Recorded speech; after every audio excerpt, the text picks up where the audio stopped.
সম্মানিত সদস্য এবং ঢাকা জেলা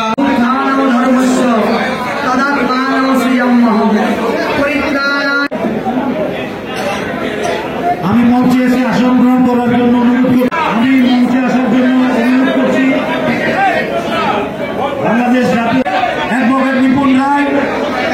আজকের অনুষ্ঠান জনাব অ্যাডভোকেট বিপ্লব শাহকে বিভিন্ন অঙ্গ সংগঠনের যুব দল, ছাত্র দল, স্বেচ্ছাসেবক দল, মহিলা অতিথি, বিএনপি কেন্দ্রীয় যুগ্ম মহাসচিব অ্যাডভোকেট আব্দুল সালাম ঢাকার প্রান্তে শহীদ প্রেসিডেন্ট জিয়াউর রহমান সহ বৈষম্য ঢাকা থেকে করা